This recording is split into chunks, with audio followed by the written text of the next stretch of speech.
श्री राधे श्री राधे श्री राधे।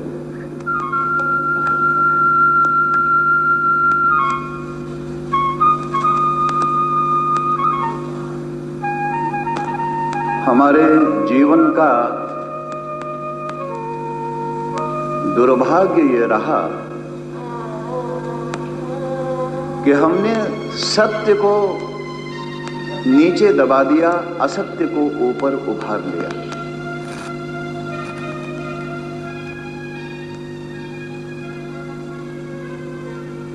कलश में अमृत भरा था, परंतु ऊपर से विष का लेपन कर दिया। हिरणमयेन पात्रेण सत्यस्यापि हितं मुखम। महाराज, हमने सत्य के ऊपर सोने का मुलम्मा चढ़ा दिया, क्योंकि असत्य सदा ही मधुर है, असत्य सदा ही प्रिय है, सत्य सदा ही कड़वा है। सत्य को बर्दाश्त करना सबकी वश की बात नहीं है। किसी की झूठी तारीफ करो महाराज, क्या मुस्कुरा मुस्कुरा कर अपनी तारीफ को सुनता चला जाता है, परंतु अगर सत्य बोलो। एक सज्जन श्री भगवान के मंदिर में बैठे हुए बड़े भाव में कान पकड़कर उठ बैठ रहे थे, बार बार श्री भगवान से क्षमा याचना कर रहे थे। पापो हम पाप कर्मा हम पाप आत्मा पाप संभव त्राहि माम पुंडरीकाक्ष सर्व पाप हरो हरि।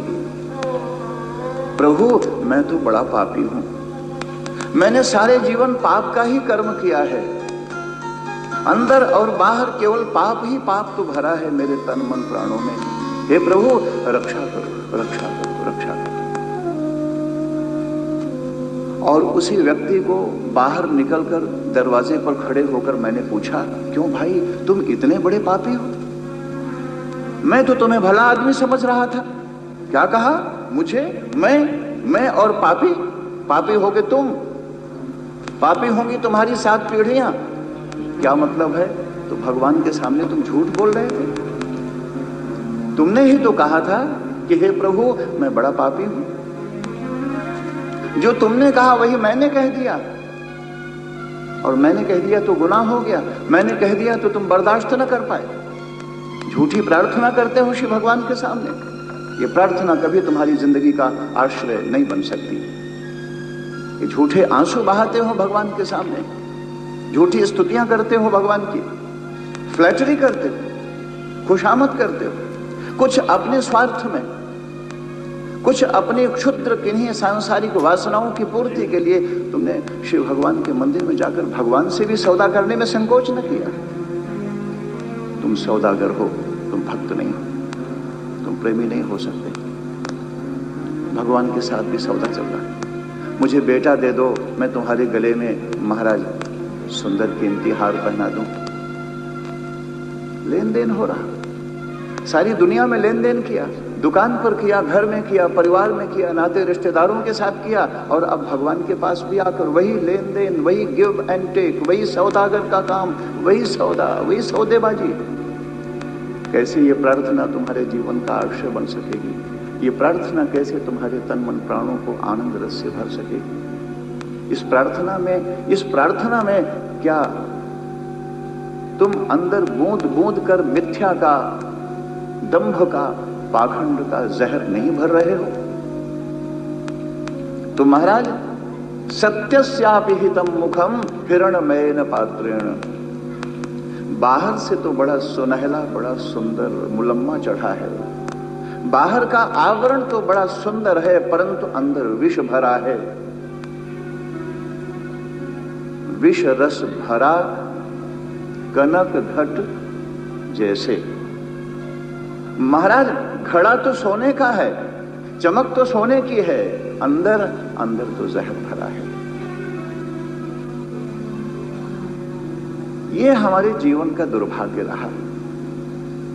भगवान शुकदेव महाराज परीक्षित के समक्ष क्षीर सागर मंथन का प्रसंग वर्णन करते हैं। महाराज, क्षीर सागर इसके अंदर क्या है? बोले जहर। बाहर से तो दूध जैसे धुले कपड़े पहने हैं और अंदर सारा का सारा दाग है, अंदर सारी की सारी कालिमा है। बाहर भले ही दूध जैसी सफेदी नहीं दिखे, परंतु अंदर दूध जैसे बनो, अंदर उज्जवल धवल बनो, अंदर शुद्ध और सिद्ध बनो, अंदर निर्मल और पावन बनो। बाहर से भले ही अपावन हो, परंतु अंदर से पावन रहो। महत्वपूर्ण है हमारा अंदर का कैसा है। इसलिए श्रीमद् भागवत जी में जो क्षीर सागर के मंथन का वर्णन आया है, वो हमारे जीवन के लिए बड़ा उपयोगी है।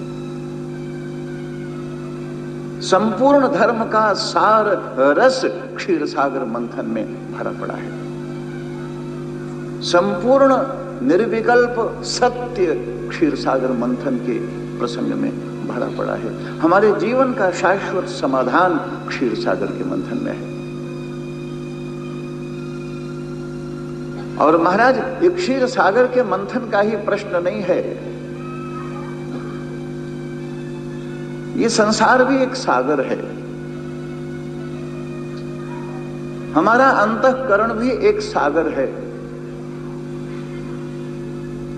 बुद्धिमान कौन है, भाग्यशाली कौन है, जीवन किसका धन्य हो गया और मरण किसका सार्थक हो गया? बोले जिसने इस सागर को मथ कर विष निकालकर बाहर फेंका, घबराया नहीं, धीरज रखकर और गहरे उतर गया, श्री भगवान की प्रार्थना के साथ, श्री भगवान की कृपा के साथ, श्री राधा रानी के करुणामय भाव से भरे हुए हृदय से और गहरे उतर गया और गहरे उतर गया और गहरे उतर गया। बाहर कितने प्रलोभन आए, बाहर कैसी विपरीत परिस्थितियां आई, बाहर कैसे प्रतिकूलताएं आई, परंतु हमारा विश्वास नहीं टूटा, हमारी आस्था नहीं डगमगाई और गहरे उतर गए। गहरे उतर गए तो अमृत मिल गया। महाराज, हम तो बाहर ही डरकर भाग आते। इस प्रकार श्रीमद् भागवत जी में भगवान शुकदेव ने महाराज परीक्षित के समक्ष क्षीर सागर की बड़ी मार्मिक, बड़ी प्रेरणापूर्ण, हमारे जीवन के बड़ी समाधान से भरी हुई मंथन की घटना को प्रस्तुत किया। और इसके पहले भगवान शुकदेव ने गजेंद्र मोक्ष के प्रसंग का बड़ा ही सुंदर, बड़ा ही मार्मिक वर्णन किया है, परंतु हम यहां उस प्रसंग को केवल प्रणाम करते हैं। जिनको गजेंद्र मोक्ष के प्रसंग का विस्तार में आस्वादन करना हो, मैंने कल भी कहा था, यहां उपलब्ध है स्टॉल पर गजेंद्र मोक्ष के संबंध में कैसेट। और आप देखें गजेंद्र मोक्ष का प्रसंग कैसे हमारी जिंदगी की परतें उतार देता है, कैसे हमारे अंदर भरे हुए परमात्मा को बाहर साकार कर देता है, कैसे हमारे बंधन को तोड़कर हमें परम मुक्ति प्रदान कर देता है महाराज। और किस प्रकार हम जीवन में आनंद रस का स्रोत तलाश कर उस आनंद रस की धार में डूब जाते हैं। ये सारा कुछ भाव भरा है गजेंद्र मोक्ष के उस परम पावन प्रसंग में, जिसको पंडित मदन मोहन मालवीय कहा करते थे। अभी अभी 2 दिन पहले हमने पंडित मदन मोहन मालवीय की जयंती मनाई है और इसलिए उनका स्मरण करना भी आवश्यक हो गया कि महाराज, ये गजेंद्र मोक्ष का प्रसंग है कि जिसने अपने हाथ में भिक्षा का पात्र लेकर उस जमाने में एक एक पैसे की भीख मांगकर और वाराणसी में, काशी में, बनारस हिंदू यूनिवर्सिटी, वाराणसी विश्वविद्यालय BHU के रूप में इतना बड़ा शिक्षा का केंद्र खड़ा कर दिया उस अकिंचन ब्राह्मण ने। किस बल पर? बोले केवल गजेंद्र मोक्ष के बल पर।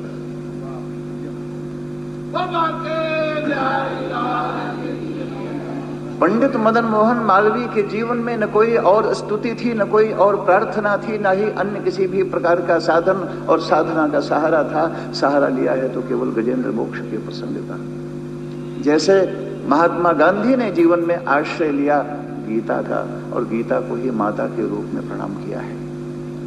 महात्मा गांधी के लिए गीता सदा माता रही है, तो पंडित मदन मोहन मालवीय के लिए गजेंद्र मोक्ष का प्रसंग उनके जीवन के परम मंगल का प्रसंग सिद्ध हुआ। और पंडित मदन मोहन मालवीय ने ही कहा है कि अगर तुम्हारी बीमारी ठीक न होती हो, अगर तुम्हारे घर की समस्याओं का समाधान न होता हो, अगर तुम्हारे सामने कोई बहुत बड़ा संकट आ गया हो, तो 40 दिनों तक गजेंद्र मोक्ष का बिना किसी विघ्न बाधा के पारायण करना तो गारंटी है।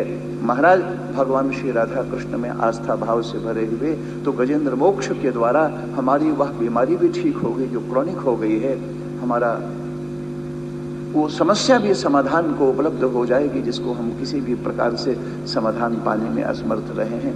महाराज ऐसे परम मांगलिक चरित्र का, गजेंद्र मोक्ष के चरित्र का भगवान शुकदेव ने श्रीमद् भागवत जी में बड़े सुंदर ढंग से निरूपण किया है। परंतु उसके लिए तो कैसेट का सहारा लो, क्योंकि हम इस समय महाराज बलि के चरित्र के उन्माद में उन्मत्त हो रहे हैं। इसलिए हम तो शीघ्र महाराज बलि के चरित्र का वर्णन करना चाहेंगे। महाराज बलि जैसा महान संत, महाराज बलि जैसा महाराज भक्त, महाराज बलि ऐसे हैं जिनके सामने भगवान भिखारी बनकर आए, जिसने उस परमात्मा को भी भिक्षु बना दिया हो, जिसने उस परमात्मा को भी अपने द्वार का भिखारी बना दिया। आए थे श्री भगवान बामन बनकर महाराज बलि को बांधने और स्वयं बंध गए महाराज। और वो तो बंधने को तैयार है, तुम तो बांधने की तैयारी करो। वो तो बंधने को तैयार बैठा है, वो भागने को नहीं आया। निर्गुण निराकार से सगुण साकार हुआ, गोलोक धाम से गोकुल आया भागने के लिए, मुक्त होकर और छुट्टा घूमने के लिए नहीं, वो तुम्हारे प्यार में बंधने के लिए। परंतु बांधो, अगर बांध सको, और बांधना है तो मैया यशोदा का हृदय ले आओ। बांधना है तो मैया यशोदा के तन मन प्राणों में भरे हुए उस प्यार को ले आओ, प्यार की डोरी बनाओ। प्रेम की डोर से बांधो तो बंध जाएगा। साधनों से, साधनाओं से, बाहर के उपायों से, बाहर के पदार्थों से, बाहर के पद से, बाहर के अन्य प्रकार के साधन और साधनाओं से बांधना चाहोगे तो न बांध सके। वो बांधने को तैयार है, तुम बांधने की तैयारी करो। महाराज आज नंदोत्सव है ना, आज संध्या की कथा में सब लोग गोपी का हृदय ले लो तो श्याम सुंदर महाराज हमारे तन मन प्राणों में, हमारे हृदय में आकर प्रकट हो जाएं। गोपी का हृदय ले लो तो प्रिया प्रियतम भगवान श्री राधा कृष्ण हमारे हृदय को निकुंज बना दें। परंतु थोड़ा सूक्ष्म और गहन बात है, इसलिए पहले गोपी नहीं, पहले तो यशोदा का हृदय लाओ। पहले तो वात्सल्य से भरो और वात्सल्य के रस माधुर्य में डूबो और उसे डुबा लो। महाराज जो सच्चिदानंद स्वरूप है वह रोकर तुम्हारे प्यार की भीख मांगता तुम्हारे पीछे पीछे दौड़ेगा। इसलिए महाराज नंदोत्सव कोई 1-2 घंटे का उत्सव नहीं है। अभी से तन मन प्राणों में उस उत्सव का उल्लास भरो, अभी से रोमांच होना चाहिए, अभी से आंखों में आंसू छलकना चाहिए, और अभी से ही हमारा हृदय जो रेगिस्तान की तरह सूखी बालू का केंद्र बना है ना, वो भीगना चाहिए अभी से। महाराज तब तो नंदोत्सव में प्रवेश होगा, तब तो भगवान श्याम सुंदर को गोदी में बिठाकर महाराज नंद के आनंद भयो। तो ऐसे थोड़े हो जाए, अभी से तैयारी करो। तैयारी तो श्रीमद् भागवत जी के पहले दिन से ही करना चाहिए महाराज। परंतु अगर मौका चूक गए या मैं नहीं सावधान कर सका तो कोई बात नहीं है, अब तैयारी शुरू होनी चाहिए। और महाराज भगवान को पाएं और भगवान को अपने प्यार की डोर में बांधें, उसके पहले देखो कैसे भक्त के बंधन में श्री भगवान स्वयं चले जाते हैं। और इसी भूमिका पर दैत्यों के राजा महाराज बलि का चरित्र है। महाराज किसी भक्त की बात थोड़ी कर रहे हैं, दैत्यों के राजा की बात करते हैं।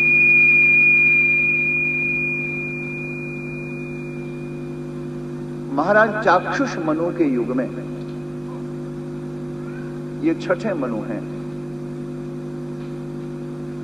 चौथे मनु के युग में श्री भगवान ने गजेंद्र का ग्राह के संकट से उद्धार करने के लिए हिरण्यमेधा ऋषि के यहां हिरणी के गर्भ से श्री हरि के रूप में अवतार ग्रहण किया।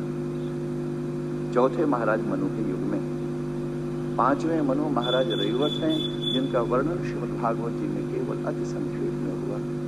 और चौथे मनु और छठे मनु हैं महाराज चाक्षुष, जिन महाराज चाक्षुष मनु के युग में